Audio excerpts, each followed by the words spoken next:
Corona का delta variant 100 से अधिक देशों में फैल चुका है। WHO साउथ ईस्ट एशिया की रीजन डायरेक्टर डॉक्टर पूरम क्षेत्रपाल सिंह ने जानकारी देते हुए कहा है कि जितनी तेजी से फैल रहा है, जल्द ही अंतर्राष्ट्रीय स्तर पर यह सबसे प्रमुख कोविड-19 स्ट्रेन हो जाएगा। कोविड-19 की जो भी वेरिएंट हैं, डेल्टा उनमें सबसे तेजी से फैलता है। ये कोरोना का डेल्टा वेरिएंट ही था जिसने दूसरी लहर के दौरान भारत में सबसे अधिक तबाही मचाई थी, लेकिन अब ये वेरिएंट पूरी दुनिया के लिए खतरा बनता जा रहा है।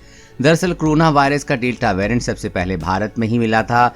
WHO के महानिदेशक टेड्रोस अधनॉम गैब्रियसिस ने आगाह करते हुए कहा कि दुनिया कोविड-19 महामारी की बेहद खतरनाक दौर में है, जिसके डेल्टा जैसे स्वरूप अधिक संक्रामक हैं और वक्त के साथ लगातार बदल रहे हैं।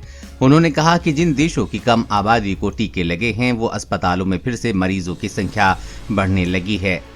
टेड्रोस ने शुक्रवार को संवाददाता सम्मेलन में कहा कि डेल्टा जैसे स्वरूप अधिक संक्रामक हैं और कई देशों में ये फैल रहा है। इसी के साथ ही हम इस महामारी के बहुत खतरनाक दौर में हैं। गैब्रियसिस ने कहा कि कोई भी देश अभी तक खतरे से बाहर नहीं है। डेल्टा स्वरूप खतरनाक है और ये वक्त के साथ और बदल रहा है, जिस पर लगातार नजर रखने की जरूरत है।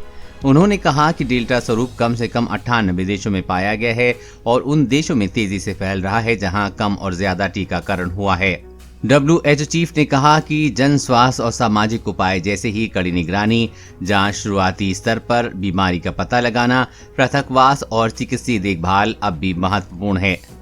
WHO महानिदेशक ने कहा कि मास्क लगाना, सामाजिक दूरी, भीड़ भाड़ वाली जगहों से बचना और घरों को हवादार रखने की पर्याप्त व्यवस्था अहम है। उन्होंने दुनिया भर के नेताओं से अनुरोध किया है कि वो एक साथ मिलकर ये सुनिश्चित करें कि अगले साल तक हर देश की 70% आबादी को कोविड-19 रोधी टीका लग जाए। कोरोना वायरस और कोरोना वैक्सीन से जुड़ी हर अपडेट पाने के लिए चैनल को सब्सक्राइब करें।